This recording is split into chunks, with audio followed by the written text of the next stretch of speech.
Welcome, good morning all DMLT student. तो histopathology के अंदर आज का आपका लेक्चर किसके ऊपर है कि today's lecture continue on tissue processing. यानी अपना जो पीछे का स्टेप चल रहा था हिस्टोपैथोलॉजी में टिश्यू प्रोसेसिंग, यानी टिश्यू को तैयार करना किस चीज के लिए, टी सेक्शन कटिंग के लिए। तो उसके अंदर लास्ट स्टेप पेंडिंग, अभी भी थर्ड स्टेप क्या, इम्प्रेग्नेशन ऑफ वैक्स। यानी टिश्यू के अंदर क्या है, वैक्स को इम्प्रेग्नेट करवाना है, उसमें एंटर करवाना है ताकि टिश्यू क्या हो जाए, थोड़ा सॉलिड हो जाए। तो आज का लेक्चर शुरू करने से पहले एक बार क्या है, पीछे का लेक्चर रिवाइज कर लेते हैं। जो किसके ऊपर था, टिश्यू प्रोसेसिंग के ऊपर था। सेकंड स्टेप था टिश्यू प्रोसेसिंग के अंदर कलियरिंग, उसके ऊपर था, उसको रिवाइज कर लेते हैं।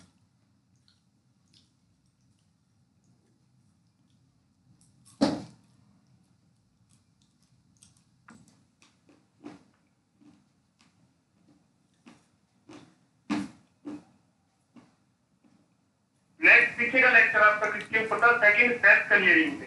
तो कलियरिंग से पहले आपने एक स्टेप क्या पढ़ा था, डिहाइड्रेशन। डिहाइड्रेशन के अंदर अपन क्या करते हैं कि वाटर के मॉलिक्यूल को रिमूव करते हैं, फिर क्या है डिहाइड्रेटिंग रिएजेंट को सेकंड स्टेप में क्लियर करते हैं। क्योंकि डिहाइड्रेटिंग रिएजेंट अल्कोहल क्या है कि वैक्स के अंदर मिक्सेबल नहीं होता, यानी मिक्स नहीं होता, इसलिए क्या है डिहाइड्रेटिंग रिएजेंट को क्लियर कर देते हैं क्लियरिंग रिएजेंट से। और क्लियरिंग रिएजेंट क्या है, वैक्स के अंदर मिक्सेबल होता है। तो आपको पता है डिहाइड्रेटिंग रिएजेंट अपन ने पढ़े थे, अल्कोहल है या फिर आइसोप्रोपिल अल्कोहल है या फिर डाइऑक्सिन है, ठीक है। ये सारे क्या डिहाइड्रेटिंग रिएजेंट पिछले लेक्चर में पढ़े थे। अभी शुरू करते हैं clearing. So this is the process in which dehydrating reagent is removed from the tissue by clearing reagent. This is the process, यानी यह प्रक्रिया है in which जिसमें dehydrating reagent is removed from the tissue, यानी जिसके अंदर dehydrating reagent को अपन remove कर देते हैं, बाहर निकाल देते हैं, किससे, फ्रॉम द टिश्यू, यानी किससे, टिश्यू से। किसके द्वारा, बाय क्लियरिंग रिएजेंट के द्वारा। यानी क्लियरिंग रिएजेंट के द्वारा डिहाइड्रेटिंग रिएजेंट को बाहर निकालना टिश्यू से, इसी प्रोसीजर को क्या बोलते हैं अपन, क्लियरिंग बोलते हैं। Next, xylene is the best clearing reagent. और ज़ाइलीन क्या है, एक तरीके से सबसे अच्छा क्लियरिंग रिएजेंट है। Next, during dehydration water in tissue replaced by alcohol. और डिहाइड्रेशन के टाइम पे, यानी डिहाइड्रेशन के दौरान वाटर को क्या है, रिमूव कर दिया था अपन ने टिश्यू से, ठीक है। किससे रिप्लेस कर दिया था कि पानी की जगह किसको डाल दिया था टिश्यू के अंदर, अल्कोहल को डाल दिया था, यानी अल्कोहल की जगह ले ली थी टिश्यू के अंदर। Next, alcohol should be replaced by the xylene. और क्लियरिंग के अंदर अपन क्या करते हैं कि अल्कोहल को किससे रिप्लेस कर देते हैं, अल्कोहल की जगह कौन ले लेता है टिश्यू में, ज़ाइलीन ले लेता है। यानी सबसे ज्यादा रिएजेंट काम में लिया जाता है क्लियरिंग के अंदर, वो रिएजेंट ले लेता है। तो शुरू से देखें तो क्या है कि टिश्यू के अंदर से डिहाइड्रेटिंग रिएजेंट को रिमूव करना क्लियरिंग रिएजेंट के द्वारा, इसी प्रोसीजर को क्या बोलते हैं अपन, क्लियरिंग बोलते हैं। ज़ाइलीन सबसे ज्यादा काम में लिए जाने वाला क्लियरिंग रिएजेंट है। तो डिहाइड्रेशन के अंदर क्या है, टिश्यू के अंदर अपन ने अल्कोहल से पानी को रिप्लेस कर दिया था, और क्लियरिंग के अंदर अल्कोहल को रिप्लेस कर देते हैं ज़ाइलीन से। नेक्स्ट है वेरियस क्लियरिंग रिएजेंट, यानी अलग अलग प्रकार के क्लियरिंग रिएजेंट अपन जो काम में लेते हैं मोस्टली सबसे ज्यादा तो आपको पता है ज़ाइलीन, फिर है टोलिन या बेंजीन, और नेक्स्ट है क्लोरोफॉर्म या फिर सीडारवुड ऑयल। इन सभी को अपन क्या है काम में लेते हैं, किसके अंदर, क्लियरिंग के अंदर। नेक्स्ट देखिए ज़ाइलीन। ज़ाइलीन क्या है, most commonly use for clearing, यानी क्लियरिंग के लिए सबसे ज्यादा काम में लिए जाने वाला रिएजेंट है। Next, it is colourless, inflammable, not soluble but soluble with alcohol and liquid paraffin. यानी इट इज कलरलेस, यानी ज़ाइलीन कैसा होता है, कलरलेस होता है, इनफ्लेमेबल होता है, और नॉट सोल्यूबल यानी अघुलनशील होता है जिसमें, पानी में, बट सोल्यूबल विद अल्कोहल। और अल्कोहल के अंदर क्या होता है, सोल्यूबल होता है यानी घुलनशील होता है, और लिक्विड पैराफिन के अंदर घुलनशील होता है। क्लियरिंग में क्या करते हैं, अल्कोहल को तो रिमूव कर देते हैं, और इम्प्रेग्नेशन में ज़ाइलीन के साथ अपन क्या है कि पैराफिन वैक्स को मिक्स कर देते हैं, और इन दोनों के साथ क्या है, ज़ाइलीन घुलनशील होता है। Next, so it is the clear tissue by removing alcohol after dehydration। तो इसीलिए क्या है अपन क्या है क्लियरिंग का स्टेप करते हैं, क्लियरिंग करते हैं टिश्यू की, अल्कोहल को रिमूव करते हैं डिहाइड्रेशन के बाद में। Next, it is rapid in action and tissue is clear within 2 to 4 hours। यानी इसका जो काम करने का प्रोसीजर है वो क्या है, फास्ट है, जल्दी है, रैपिड है। एक्शन में क्या है, रैपिड है ये। तो tissue is clear within 2 to 4 hour. और टिश्यू को क्या है 2 से 4 घंटे के अंदर ही क्लियर कर देता है, यानी डिहाइड्रेटिंग द रिएजेंट अल्कोहल उसको 2 से 4 घंटे के अंदर ही रिमूव कर देता है, बाहर निकाल देता है टिश्यू से। Next, it cause the tissue to brittle become after long duration. Brittle का मतलब होता है किसी चीज का भंगुरना, यानी उसमें उसकी शेप एंड स्ट्रक्चर क्या है धीरे धीरे डैमेज होने लगती है, डिस्ट्रॉय होने लगती है। तो ये क्या है, it cause the tissue to brittle, यानी ये क्या है टिश्यू के शेप एंड स्ट्रक्चर को डैमेज कर देता है, बिकम आफ्टर लॉन्ग ड्यूरेशन। अगर टिश्यू क्या है उसके अंदर 2 से 4 घंटे के बाद भी अपन जाइलिन के अंदर रखा रह जाए तो उसकी स्ट्रक्चर क्या हो जाएगी, डैमेज हो सकती है, यानी ब्रिटलनेस आ जाएगी उसकी स्ट्रक्चर में। नेक्स्ट रिएजेंट कौन सा है आपका, टोलिनिया बेंजीन है। ठीक है, टोलिनिया बेंजीन क्या है, they are similar in properties to xylene, यानी इनकी जो प्रॉपर्टीज होती है, यानी इनकी जो खासियत होती है वो किसके जैसी होती है, जाइलिन के जैसी। And long and the tissue and the can be left for long duration without tissue become brittle. और इसके अंदर क्या है, टोलिन के अंदर अपन टिश्यू को लंबे समय तक रख सकते हैं तो उसके अंदर ब्रिटलनेस को नहीं करता, on toluene benzene. Next, it is use for brain tissue because xylene make harden the brain tissue. और टोलिन को अपन किसके लिए काम में लेते हैं, ब्रेन टिश्यू के लिए काम में लेते हैं, क्योंकि जाइलिन क्या है, ब्रेन टिश्यू को थोड़ा सा हार्ड कर देता है, ब्रेन से रिलेटेड टिश्यू सैंपल को। शुरू से क्या है कि इसकी प्रॉपर्टी जाइलिन के जैसी है और इसको क्या है अपन इसके अंदर टिश्यू को लंबे समय तक रख सकते हैं, ये कोई भी ब्रिटलनेस कोज नहीं करता टिश्यू में। और ये क्या है, ब्रेन टिश्यू के लिए स्पेशली काम में लिया जाता है, क्योंकि जाइलिन क्या है, ब्रेन टिश्यू को हार्ड कर देता है। नेक्स्ट क्लियरिंग रिएजेंट क्या है आपका, डाइऑक्सिन। तो dioxane dehydrate as well as clear at the same time because it is miscible with water, alcohol, liquid paraffin without the step of clearing. यानी dioxane dehydrate as well as clear, यानी dioxane जो है वो dehydration के procedure के साथ clearing का procedure भी एक ही समय में करता है, यानी सेम टाइम में। रीजन क्या है, बिकॉज क्योंकि it is miscible with water, यानी ये पानी के अंदर घुलनशील है और एल्कोहल के अंदर भी घुलनशील है और लिक्विड पैराफिन में भी घुलनशील है। और ये सारे स्टेप कैसे करता है, विदाउट स्टेप ऑफ क्लियरिंग। अगर अपन क्या है डाइऑक्सिन को काम में लेंगे तो वो एक ही रिएजेंट काम कर देगा दोनों, तो क्लियरिंग के स्टेप की जरूरत नहीं पड़ती इसमें। इट प्रोड्यूस नो श्रिंकेज, यानी टिश्यू के अंदर ये किसी भी प्रकार का श्रिंकेज यानी सिकुड़न पैदा नहीं करता है। Next, have the tissue can be left for long period in dioxin. और अपन क्या है टिश्यू को लंबे समय तक इसमें छोड़ सकते हैं, डाइऑक्सिन के अंदर रख सकते हैं। It is more expensive and toxin, इसीलिए क्या है डाइऑक्सिन को अपन काम में नहीं लेते, क्योंकि ये क्या है मोर एक्सपेंसिव यानी ज्यादा महंगा है और टॉक्सिक यानी जहरीला है। तो हो सकता है कि जो भी लैब टेक्नीशियन इस प्रोसीजर पे काम कर रहा है उसके कोई प्रॉब्लम हो जाए। नेक्स्ट रिएजेंट आपका chloroform. It is slower in action, cause less brittleness even if the tissue is left overnight. यानी क्लोरोफॉर्म क्या होता है कि it is slower in action, यानी एक्शन के अंदर स्लो होता है और कॉज लेस ब्रिटलनेस, और क्या टिश्यू के अंदर थोड़ी सी ब्रिटलनेस भी कॉज कर देता है। If the tissue is left overnight, यानी टिश्यू को अपन क्लोरोफॉर्म में अगर पूरी रात रख देंगे तो वो क्या टिश्यू में थोड़ी सी ब्रिटलनेस कॉज कर सकता है। Next, but it is more expensive and inflammable and toxic. ये क्या है, एक तो ज्यादा महंगा है, मोर एक्सपेंसिव है, एंड इनक्लीनेबल का मतलब क्या है कि इसको क्या है गवर्नमेंट ने बैन कर रखा है, क्लिनिक के अंदर काम में नहीं लिया जाता, क्योंकि क्या है क्लोरोफॉर्म क्या है एक तरीके से बेहोश भी कर सकता है लैब टेक्नीशियन को, और ये क्या है टॉक्सिक है, जहरीला है, इसीलिए इसको क्या है बैन कर रखा है गवर्नमेंट ने।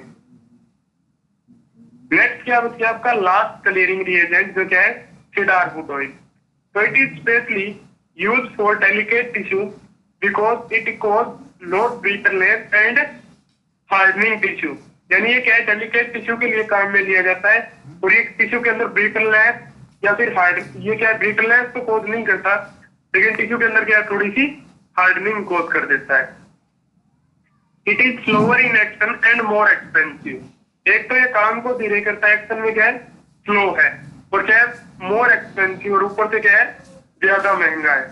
इसलिए क्या है सिडार वुड ऑयल को भी अपन काम में नहीं लेते, किसके प्रोसीजर में, क्लियरिंग के प्रोसीजर में।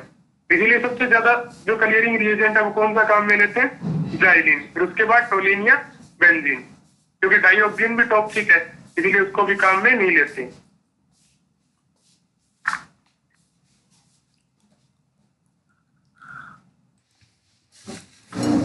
कौन कट सकता है और तो कोई दिक्कत नहीं है।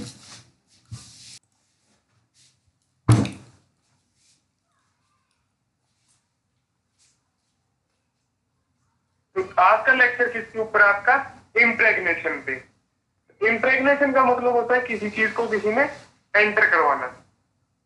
तो impregnation means complete removing of clearing reagent. एक तरीके से इम्प्रेग्नेशन का मतलब क्या है कि क्लियरिंग रिएजेंट को टिश्यू से पूरे तरीके से बाहर निकालना। Next, and it's replace by paraffin wax. और इम्प्रेग्नेशन अपन किसके द्वारा करते हैं, कौन किस चीज के द्वारा स्टेप करते हैं, तो पैराफिन वैक्स के द्वारा करते हैं, which make the tissue semi solid yet flexible for cutting. और क्या है कि इम्प्रेग्नेशन कंप्लीट होने के बाद क्या है टिश्यू को वो सेमी सॉलिड यानी थोड़ा सॉलिड बना देती है और फ्लेक्सिबल बना देती है। किस चीज के लिए, कटिंग के लिए, ताकि उसकी कटिंग क्या है अच्छे से की जा सके। जब कटिंग करेंगे तो क्या है उसकी सरफेस चेंज नहीं है, थोड़ा सा सॉलिड कर देते हैं उसको। Next, for impregnation the paraffin wax is melted by heating at 3 to 5 degree Celsius above the melting point. और इम्प्रेग्नेशन के लिए पैराफिन वैक्स को अपन क्या है कितना हीट करते हैं कि उसके मेल्टिंग पॉइंट से 3 से 5 डिग्री ज्यादा यानी अबव क्या है उसको हीट देते हैं या हीट प्रोवाइड करवाते हैं। शुरू से देखिए कि इम्प्रेग्नेशन क्या है।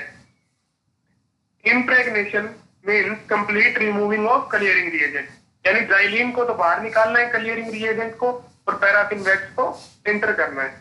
And it's replace by paraffin wax. Xylene को रिप्लेस किससे करते हैं अपन, पैराफिन वैक्स से, यानी जाइलिन की जगह टिश्यू के अंदर कौन आ जाती है, पैराफिन वैक्स आ जाती है। Next, which make the tissue semi solid yet flexible for cutting. और अपन वैक्स को इंटर क्यों करवाते हैं, ताकि क्या है कि वो टिश्यू को थोड़ा सॉलिड कर दे, सेमी सॉलिड, और वो उसको क्या है फ्लेक्सिबल कर दे, उसके शेप एंड स्ट्रक्चर कटिंग के टाइम पे चेंज नहीं हो, एज इट इज कंडीशन में नहीं रहे।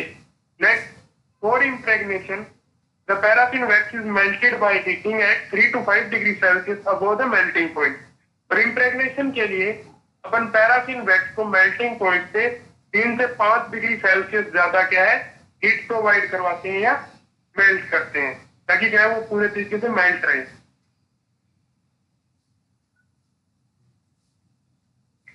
नेक्स्ट क्या है, if temperature is kept more than 5 degree Celsius the tissue become hard, brittle and shrink.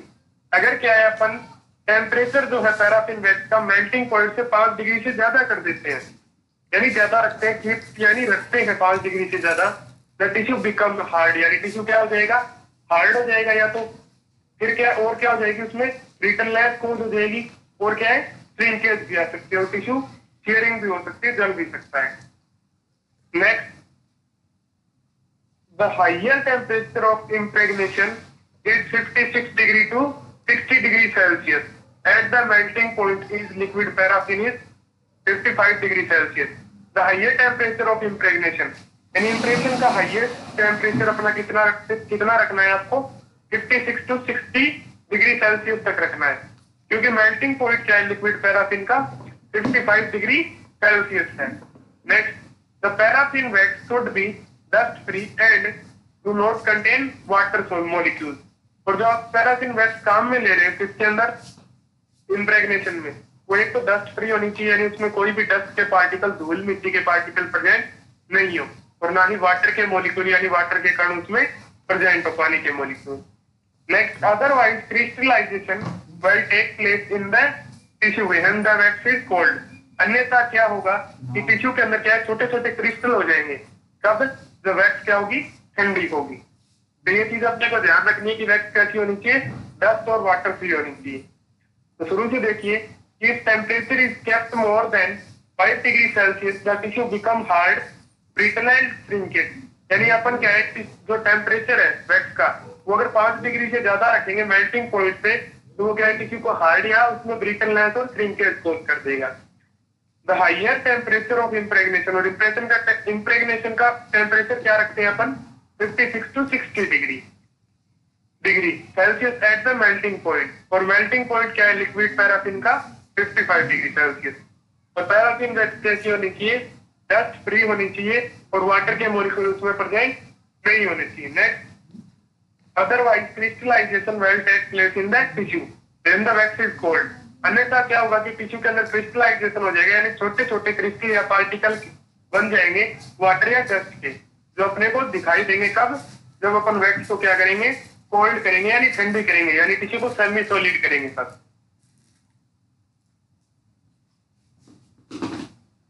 Next है so that to keep the wax is pure, तो इसीलिए क्या है अपन वैक्स को क्या है प्योर यानी शुद्ध वैक्स को क्या है किसमें काम में लेते हैं, इम्प्रेगनेशन में।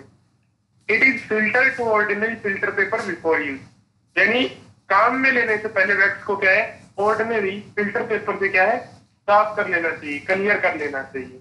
ये क्या है इंपॉर्टेंट है। तो इम्प्रेगनेशन के अंदर क्या होता है कि क्लियरिंग रिएजेंट को क्लियर करते हैं, टिश्यू को वैक्स के अंदर डाल देते हैं जिससे क्या है वैक्स उसके अंदर चली जाए, अच्छे तरीके से उसमें पेनिट्रेशन हो जाए।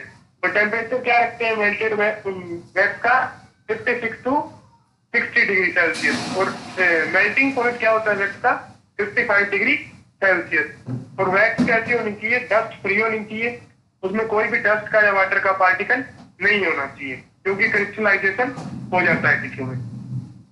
नेक्स्ट क्या है ऑटोमेटिक टिश्यू प्रोसेसिंग के अंदर कितने जार होते हैं, टोटल 12 जार होते हैं। तो उन 12 जार में क्या है कितना टाइम लगता है ऑटोमेटिक टिश्यू प्रोसेसिंग में, और क्या है कि कौन सा रिएजेंट प्रेजेंट रहता है कौन से जार में, उसी की डिटेल है। तो सबसे पहले देखिए कि 12 जार में सबसे पहला कॉलम है जार का, यानी कौन कितने जार में कौन सा कंटेंट है। दूसरा रिएजेंट का यानी कितने परसेंट एल्कोहल है, कितने परसेंट जाइलिन है, या फिर तीसरा कॉलम है टाइम का, यानी कितने टाइम उसके अंदर लगता है अपने को। तो सबसे पहले देखिए कि फर्स्ट या सेकंड जो कॉलम है यानी फर्स्ट या सेकंड जार है जो ऑटोमेटिक टिश्यू प्रोसेसिंग का, उसके अंदर क्या प्रेजेंट रहता है 70% एल्कोहल प्रेजेंट रहता है, जिसमें टिश्यू को अपन कितनी देर रखते हैं 1 से 2 घंटे। सेकंड कॉलम के अंदर क्या होता है कि थर्ड और फोर्थ जार रहते हैं सेकंड में, जिसके अंदर क्या प्रेजेंट रहता है 90% एल्कोहल प्रेजेंट रहता है। और टिश्यू कितनी देर रखते हैं इसके अंदर भी 1 से 2 घंटे रखते हैं। फिर क्या है फिफ्थ, सिक्स्थ और सेवंथ जो जार है ऑटोमेटिक टिश्यू प्रोसेसिंग के, उनमें क्या रहता है एब्सोल्यूट एल्कोहल रहता है, और इसके लिए भी कितना टाइम रखते हैं अपन 1 से 2 घंटे रखते हैं। नेक्स्ट है क्या कि 9th, 8th और 11 जो कॉलम है, ठीक है 9th यानी 8th, 9th और 10th जो कॉलम है उसके अंदर क्या प्रेजेंट रहता है, जाइलिन प्रेजेंट रहता है। और जाइलिन किस चीज के लिए काम में लेते हैं अपन, डिहाइड्रेटिंग रिएजेंट को क्लियर करने के लिए काम में लेते हैं। और इसके अंदर भी क्या रखते हैं, कितना टाइम रखते हैं अपन 1 से 2 घंटे रखते हैं। नेक्स्ट क्या है कॉलम जार कौन से आगे 11वां और 12वां, यानी जिसको क्या बोलते हैं वैक्स बाथ बोलते हैं, यानी जिसमें पैराफिन वैक्स प्रेजेंट रहती है।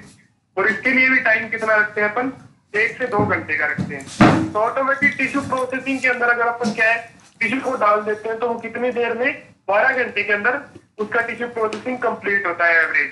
और ऑटोमेटिक टिश्यू प्रोसेसिंग मशीन में क्या है अगर अपन सबसे पहले फर्स्ट जार के अंदर अगर टिश्यू को डाल देते हैं तो वो आगे का स्टेप बाय स्टेप घंटे बाद क्या है आगे से रिएजेंट में चेंज होता रहता है, ऑटोमेटिक उसका प्रोसेसिंग चलता रहता है, अपने को 1 घंटे बाद चेंज नहीं करना पड़ता है। और अगर सीधी टिश्यू प्रोसेसिंग है तो उसमें क्या है टाइम के अकॉर्डिंग हर 1 घंटे बाद टिश्यू सैंपल्स को चेंज करना पड़ता है दूसरे रिएजेंट्स में। नेक्स्ट क्या है ऑटोमेटिक टिश्यू प्रोसेसर है, यानी उसके ऊपर क्या है एक तो डिस्प्ले जिसके अंदर अपन क्या है सैंपल की जो डिटेल है वो डालते हैं, और क्या है साइड में क्या लिखा हुआ है टिश्यू प्रोसेसिंग स्टेप 12 स्टेप, यानी इसके अंदर प्रोसेसिंग में कितने कॉलम है 12 स्टेप है, 12 ही कॉलम होते हैं, 12 जार प्रेजेंट होते हैं जिसमें अलग अलग रिएजेंट अलग अलग क्या है, जैसे सबसे पहले क्लियरिंग रिएजेंट सबसे पहले डिहाइड्रेटिंग रिएजेंट प्रेजेंट रहते हैं, एल्कोहल जैसे 50% है, 70% है, 90% है और 100% है।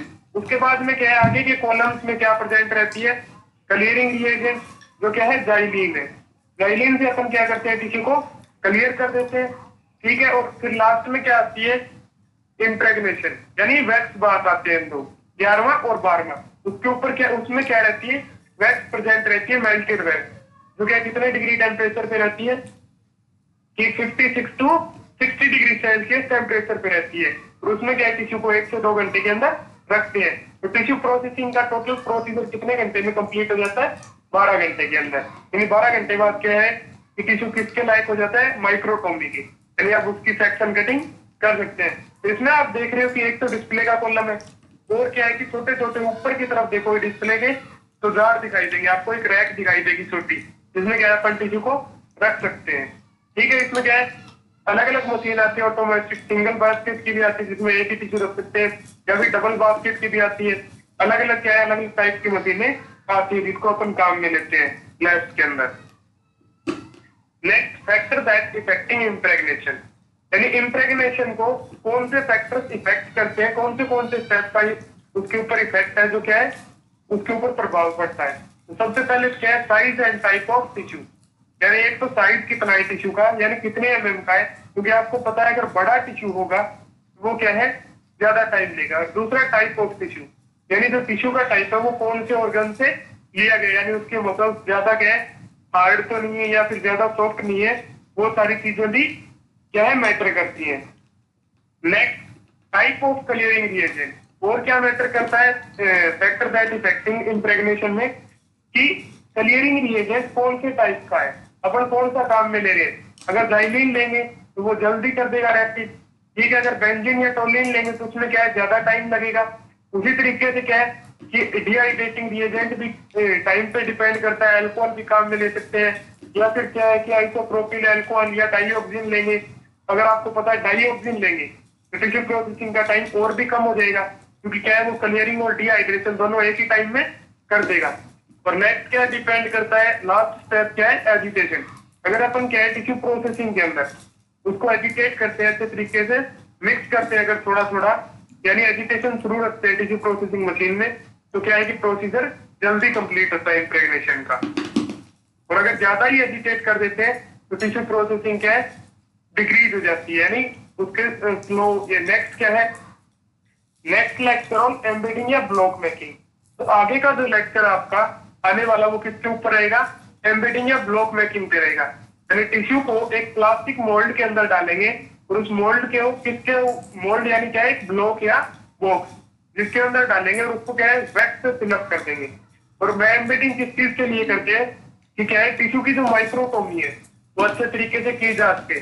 जब क्या है मेटेलिक वैक्स को और उस मोल्ड को काटेंगे तो उनके साथ में टिश्यू का पीस है जो अलग अलग उनकी माइक्रोटोमी हो जाएगी, यानी अलग अलग साइज के टिश्यू पीस तैयार हो जाएंगे जो माइक्रोस्कोपी के लिए तैयार होंगे। यानी उनको स्लाइड के ऊपर लेके आके स्कैनिंग करके अपन क्या कर देंगे, माइक्रोस्कोपी कर लेंगे उनकी। तो एम्बेडिंग अपन क्या है आगे के लेक्चर में डिस्कस करेंगे, और अपने जो नोट्स वगैरह है वो अच्छे तरीके से प्रिपेयर कर लें। एग्जाम की प्रिपरेशन शुरू रखें सभी स्टूडेंट। Thanks to all.